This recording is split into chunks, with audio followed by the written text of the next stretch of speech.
that room, the joy her candidacy is bringing, and it's making politics and the fight for our country fun again and joyous, and not the dreaded thing that it's been since he came down the escalator.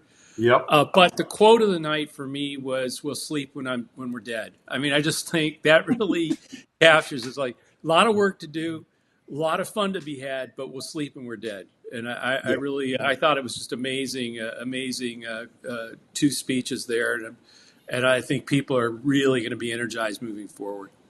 Yeah, I think that's right, Joe. Stu?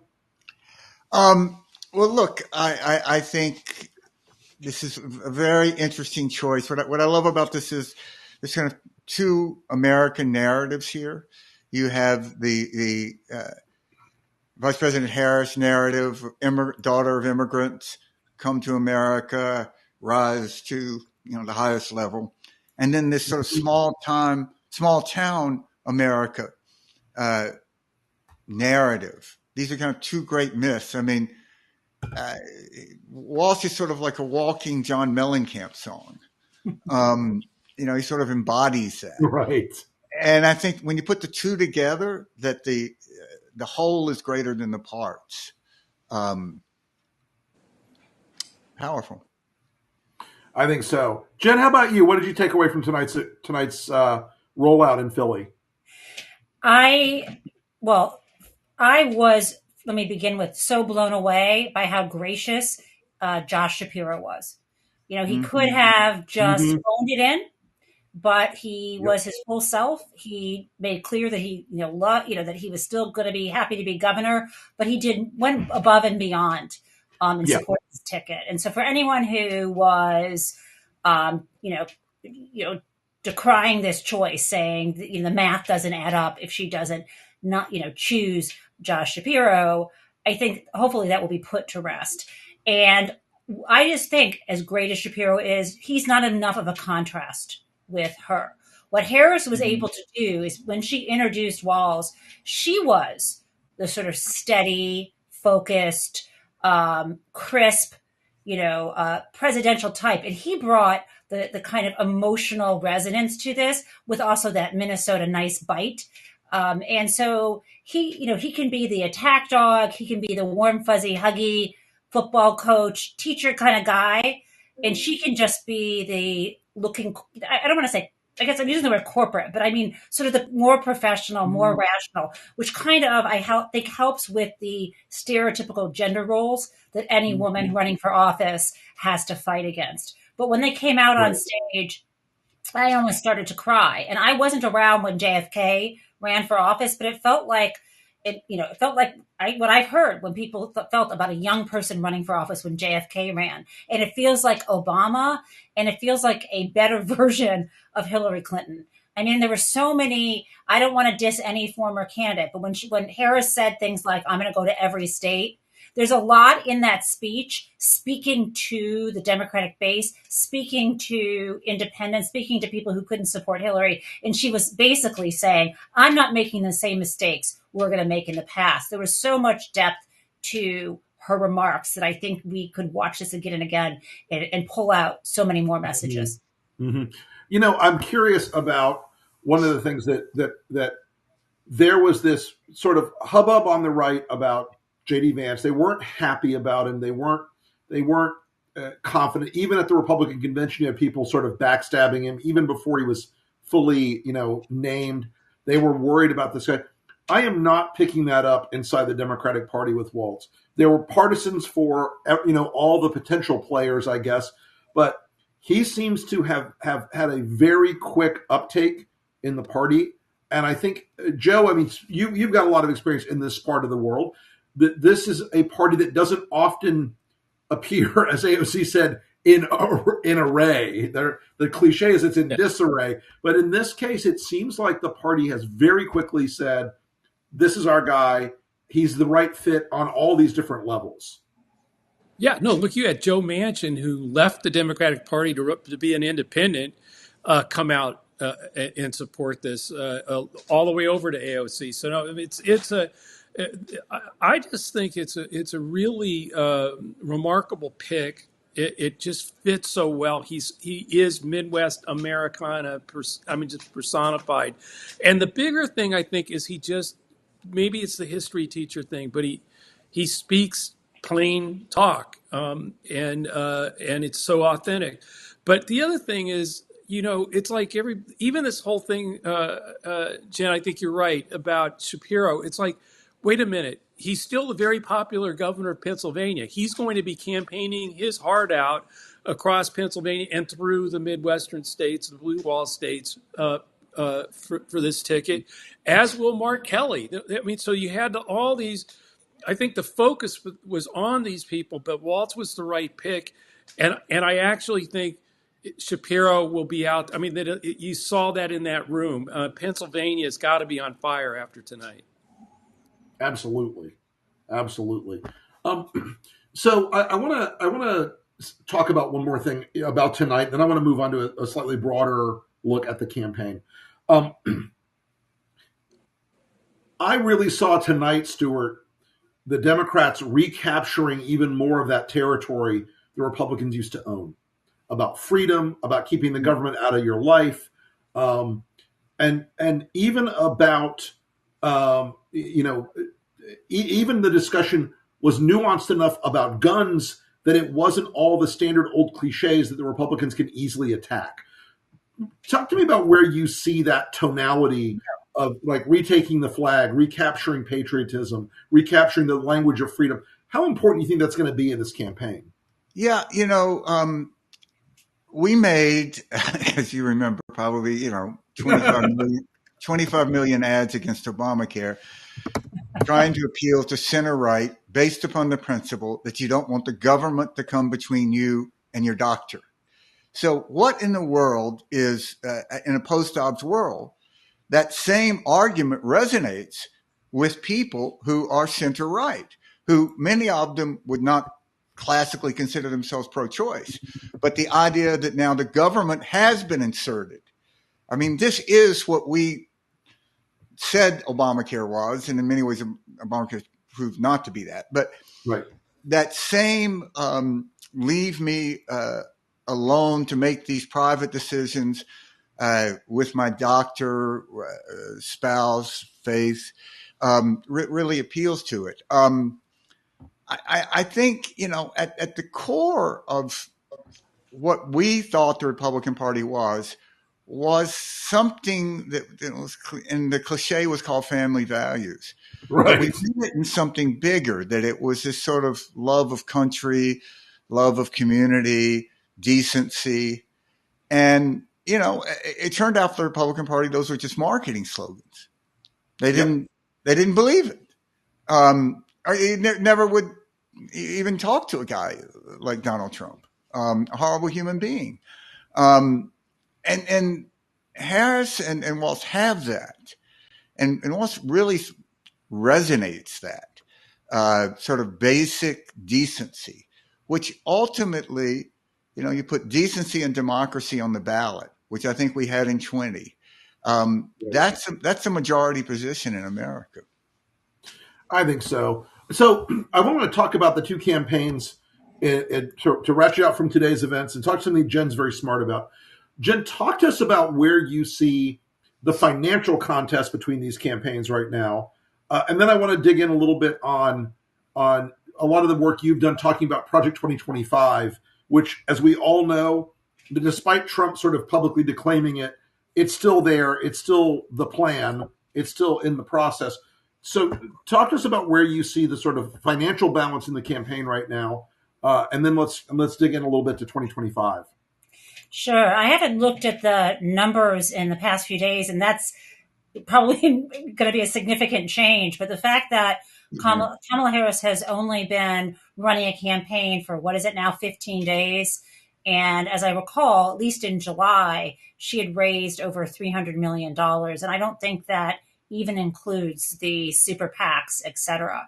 I know that, if I recall correctly, that Donald's campaign might be around half that much for the month. I just know that she has a tremendous war chest that is larger than any other president has ever had in history. Of course, I'm not accounting for inflation. But this gives her, when you have that kind of war chest and you're just 2 weeks in and we haven't even gotten to the Democratic National Convention, there's money to be raised. Also because it's coming from small donors, as you all know this. I'm speaking to experts here, small donors who were sometimes first-time givers. All of these Zoom calls, there's like a Zoom, there's comics for Kamala and white dudes for Kamala. And it's fun. It reminds me, it brings back the good part of COVID. And it reminds me of those giving days where it's the communal spirit. There's more. Right. Right. So it's not just the money itself, it's the potential for more, but it's also when you give money to a candidate and you're not usually a giver, you've made a commitment. And that means you're going to go out and vote because that's your candidate. Kind of like when you put a bet down on a team, even if it's in the office pool, you're going to watch the flipping game. So there's that, I think, that aspect of it. Obviously, Donald's really worried. And I know this is a bit off topic, but if anyone's been following him on Truth Social, literally maybe figuratively having a meltdown, thinking that Joe Biden's going to come back at the convention because that's his wish fulfillment fantasy. I wanted to get to that in a second, but go on. Sorry. I just had to jump in. It's good. Yeah, but they have the money, it's money and it's awareness. So she has the money advantage. They're not going to be able to take away the $91 million that the Biden campaign had. They're going to sue, but by the time that loss, you go to the FEC, you file a complaint with them. Good luck with that. As you know, it's a deadlock commission. That's not going to go anywhere. So I think she's going to maintain the financial advantage. I think, as you know, the big donors. I'm not happy about how much money is in politics, and I'm not happy about the Citizens United and, more importantly, the Speech Now decision on the D.C. Circuit in 2010. But we have that, and no one's going to unilaterally disarm. And so I think there's big potential for the donors who said, and after the debate, June 27th, stepped aside, they are going to, they're going to step up right now. So it's going to be, there will be enough money to buy everyone pizza on the ground and more. Although one thing I think people need to bear in mind that I don't think they've realized the extent and the scope and the full degree of this massive money machine that Trump has access to, and that will be helping him even outside of his campaign on the right. Are you referring to like Leonard Leo and Peter Thiel and all those people? Absolutely. Yeah. There's dark, I look at there's dark money. If you look at what Open Secret says, they say Democrats are also benefiting from dark money. But the trouble is there's dark money that Open Secrets can account for. And then there's money spent that doesn't even fall into something that they would be able to look at, right? That doesn't even. So, yeah, God knows. Leonard Leo is the front man for everyone who wants something accomplished. And Peter Thiel is just creating robotic candidates. And, I love how he keeps, oh, that's sweet. Thank you. I love how he keeps messing up in this regard. But as we know, Donald Trump also had money, in suitcases coming in from Egypt. And God knows, if he has money from Saudi Arabia. Certainly, Jared did. So right. There's an unlimited spigot for any authoritarian leader who would want Donald to have their back, for sure. I think that's right. I think it's certainly something we've got to keep an eye on of late flows of large dollar amounts into this campaign. Although I do think there's a certain degree of in Silicon Valley that he managed to score a few of these people. Trump managed to score a few of these people, but that's really coming back. I think the Hollywood money is coming back in. I think there's a fair amount of New York money that seem to also be coming back. Maybe not as fast as people would want, but it does seem like it'll be at a financial fight on the legal side that's pretty even as we go into this. So I wanted to get back and ask Joe a question. So we've seen this. There's a little bit of newness to this feeling that the Democratic Party is unified this year, and they're really together this year. How how do you think this is going to play down into the statewide races, the congressional fights, the Senate campaigns, the governor's races? If Harris is able to maintain this 3-4 point lead and also is able to keep the party unified going into October?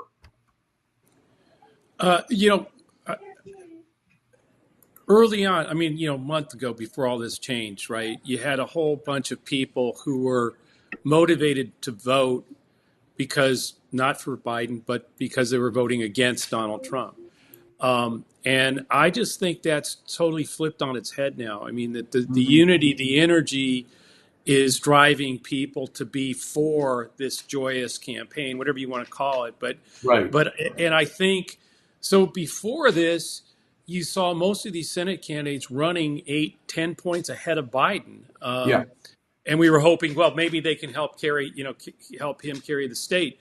I think this is now, playing that whole momentum change is playing on itself. And I think you see the map expanding. I think, Georgia and North Carolina are possibilities now.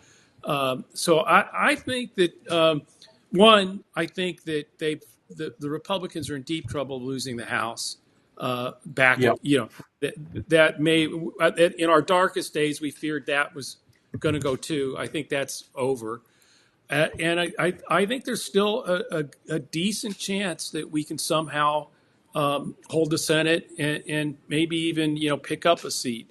But I really think it's going to be bigger than we all think right now. I mean, like I said, we'll sleep when we're dead. We've got a lot of work to do. But I actually think that the momentum shift has happened in such a way that I think Trump and Vance are going to continue to sink a little, and Democrats and the pro-democracy side is going to just lift up. I'm seeing polls for the first time with Harris over 50. And by the way, she just announced her pick, and we haven't gotten to the convention yet. And we all saw that amazing post-convention bump that Trump and J.D. Vance got. Didn't happen. So, no, I really believe that things are going to continue. And I also think that, all this like phony 2-day, oh my God, there's a recession coming, is even more like just complete old news bullshit. Like with pounded on, it's not going to happen. That's going to be like a blip. It's going to turn. And the Fed is going to have to cut rates now in September, so that's going to be good. Yeah. Right. Can I ask you for a quick? Tell me why a story like the Washington Post blockbuster about Egypt, and why is this not? This makes Watergate look like a parking ticket. I mean, right. How is this happening that this is not? I don't know what's going on. I mean, there was a time, I'm going to defend, even though I shouldn't, the press in this matter at this moment, because my spreadsheets have spreadsheets. I literally have a spreadsheet of all dating back to the Mueller era. And then I had to create a new spreadsheet with all the indictments and major civil cases against Donald Trump, because I used to do more television. I had to look it up, so I knew exactly the charges and remembered the dates. And I'm wondering whether it's just too much information and people they just think, there's another thing. And also maybe they sort of have this scorecard in their head, which is, well, if we have one, Trump story where we say he's doing something bad, then we better have a story about a Democrat. And right. Look, Menendez, thank God, finally gets convicted. Mm-hmm. At the second trial. I know different crimes these times around, but it also involved Egypt in bribery and corruption. And so you would think that they would, at this point, draw parallels there. This is a perfect opening for them to talk about corruption, bribery, foreign money in politics. And they haven't. I don't know. I just don't know. I'm shocked but actually maybe there's another problem too. And this is where I could go off in a rant, which is there's a bigger story here. We like rant. Terrible job. I'm pro rant. We are pro rant. Okay. Fuck Merrick Garland. Okay, you can just go back and read everything I've written about him in the Washington Monthly, except one time when I thought he'd gotten his mojo back, which is when they did the raid on Mar-a-Lago. But that was Right. a brief moment. Merrick Garland should have, and you've heard George Conway say this too.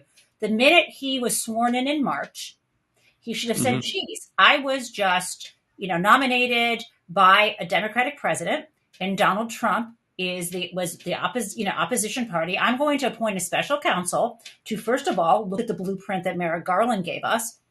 And Right. secondly, ask everybody, what else are they investigating about him? Instead, we get, Bill Barr supposedly, push these things aside. That's why they didn't bring the hush money case, right? That's why they didn't, now we're finding out that's why they didn't bring the Egypt case. And, people are defending Merrick Garland by saying, oh, it's this guy, Mike Sherwin. And he didn't report this up to him. He didn't brief him on it. You know what? Fuck that. The buck stops at the top. You don't ask people from the corrupt Trump administration to voluntarily brief you. Right. Hey, was this okay? What? You can't just go, hey, was this thing okay? You've got to actually make them answer the question. And Merrick let the statute of limitations run. The piece, my most fun piece that I wrote was talking about how Garland had his Tylenol moment. Like that, the Justice Department had poison in it. And just to act like we're just going to pretend like everything is not corrupt and we want to have we want a neutral, respectable Justice Department. You don't do that when there's cronies who have covered shit up there. And okay, so I obviously think he was a bad pick. And I think right now the story they could be telling is, what the fuck, Merrick Garland? Why did you let the statute of limitations run on these cases? But they're not. So maybe the Washington Post doesn't want to go there because at the end of the day, it's not just Bill Barr, it's him too. Yeah, I think that, I'm hopeful that when Kamala Harris is wins the presidency, that the Justice Department, without becoming a political arm, actually has an AG who believes that we've got to clean this shit up. Because we have gone through a decade in our politics where the overt corruption of Donald Trump has been a moment-to-moment feature of everything. And this Egypt case, people have to remember, this Egypt case goes back to 2016, right, before he was president. Right. While he had won, but was not sworn in, and is literally taking bribes before he's president. And by the way, that does still, if you know anything about 18 U.S.C. 201, which I'm sure you have. I'm very familiar with it. Right. We talk about that a lot. Yes. It makes criminal. It's a federal statute criminalizing bribery and gratuity of public officials who are federal public officials. By the way, gratuity is still against the law under this statute, despite what everyone says when they misread that one Supreme Court case. But anyhow, and this statute defines what a public official is, and it does include someone who would be in the interregnum period. So there'd be no trouble bringing a case like this. So yeah. And of course, even the Supreme Court's immunity decision, which you're nodding your hat to, would not affect that. But yeah, I could have a rage attack when I think about this. He was the wrong guy for that job. There's a lot of that going around, unfortunately, in the last couple of years. But again, I think that, and as you said, we all have to live in the world that Citizens United created. We have to live in the world that John McCain and Russ Feingold really thought they were doing something that was going to clean it up, and it turned out to have been the greatest act of political naivety in history, because they really didn't see the Citizens case coming in the way that it basically opened the floodgates.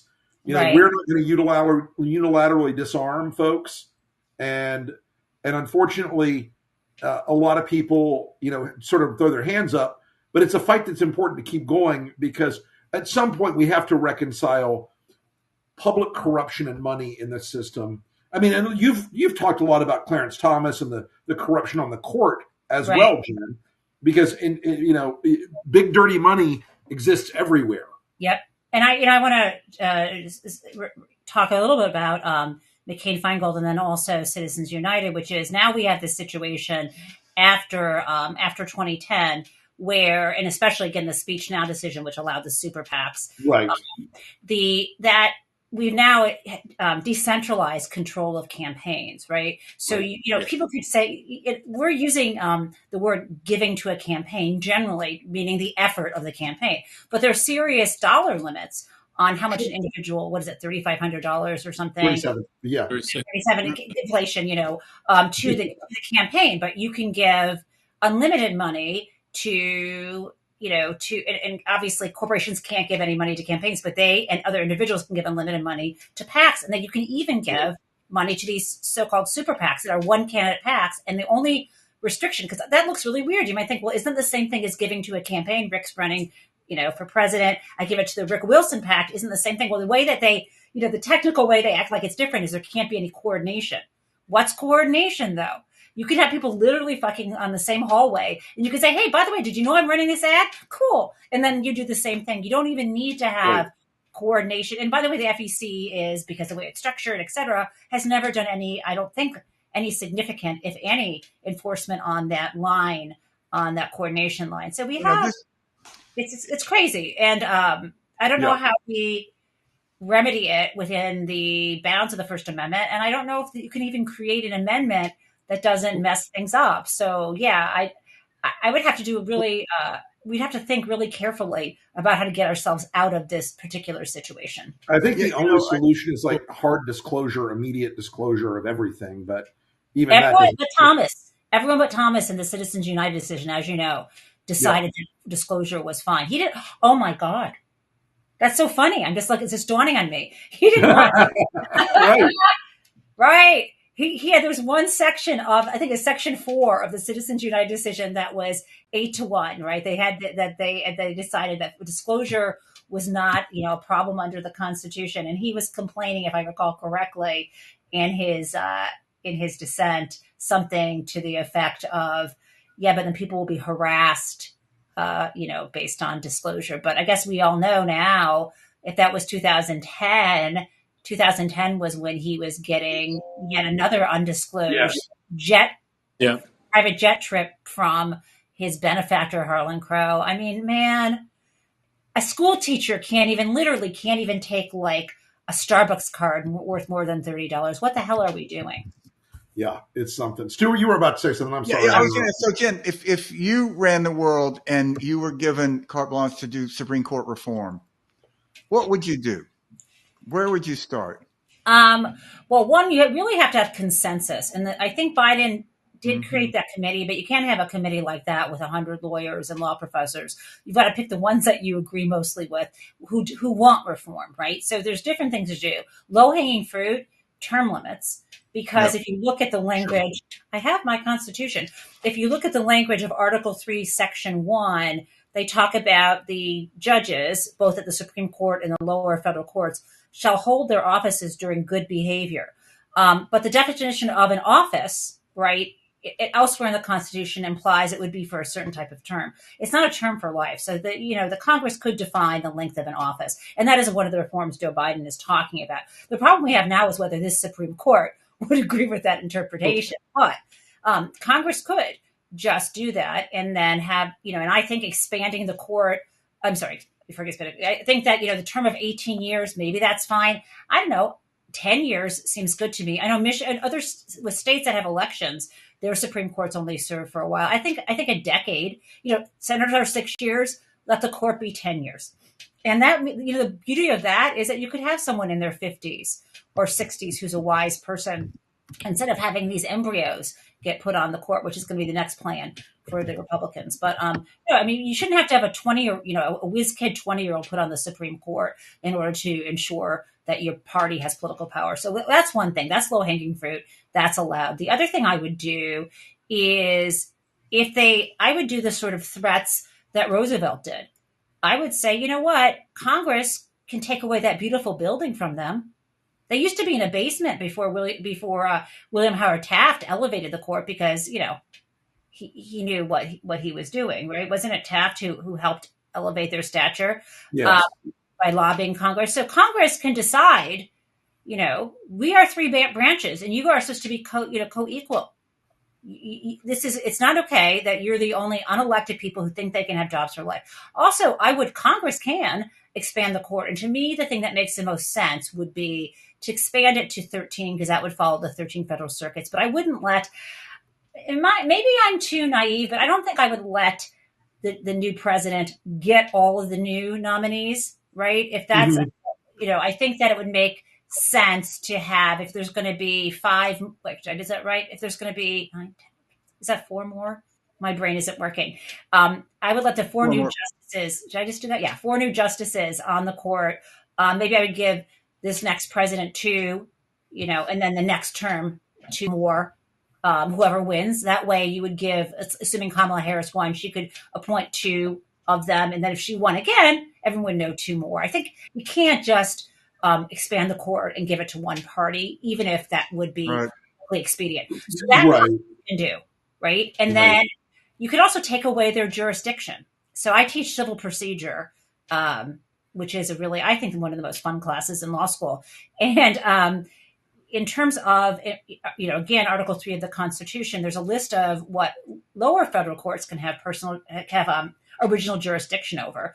And Congress has a lot of power over what the federal courts can even hear. There's a lot Congress could do in this space. And so I would want to have, a true bipartisan group. I mean, really not so MAGA Republicans, but, real conservatives, real liberals get together and say, we're making these changes. We're going to have term limits. We're going to expand the court, and we're going to change their jurisdiction over some things. Like I would try to undo what happened with Chevron, the Chevron overruling Chevron.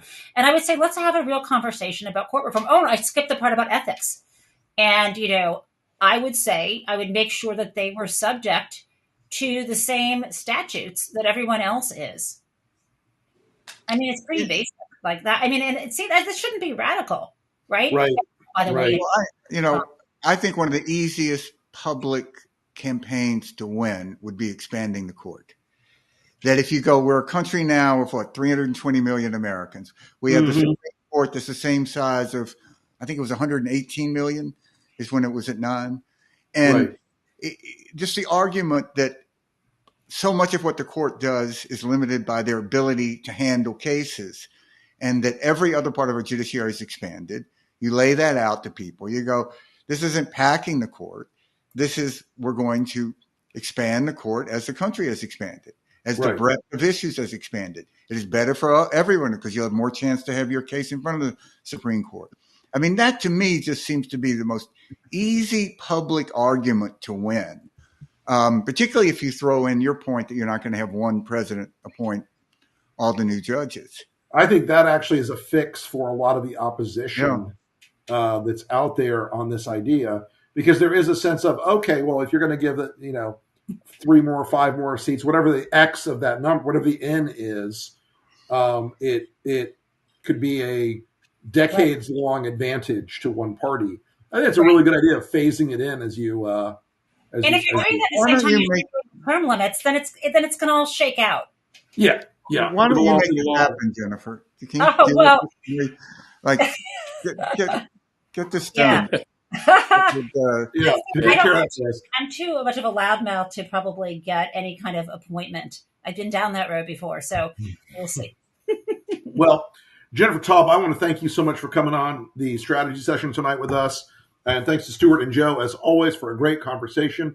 Folks, join Resolute Square. Sign up online for our free newsletters. Join our community that's growing all the time. We've got merch. We've got podcasts. My podcast is The Enemies List. Joe's is That Trippi Show. I'm also on the Lincoln Project podcast. I've also got a Substack because I'm just not busy enough. And appreciate you all. Love you dearly. We'll see you all. Make sure you subscribe to Jen Substack, the Daily Jen Substack, which is the Daily and on YouTube, the Morning Jen. Yes, on YouTube, I'm on the Mary Trump Media Network as well as my own new channel, and I have a daily show 8 a.m. called Morning Jen. God bless. I'll tune in. I'm going to subscribe tonight. Great. Well, thank you again, everybody. We'll see you again next Tuesday. It is going to be a wild 3 months between now and the election, but it is coming fast and it is going well. Stay in the fight, everybody. We'll see you again next week. Thank you, Jen. Thank you. Thanks, Jen.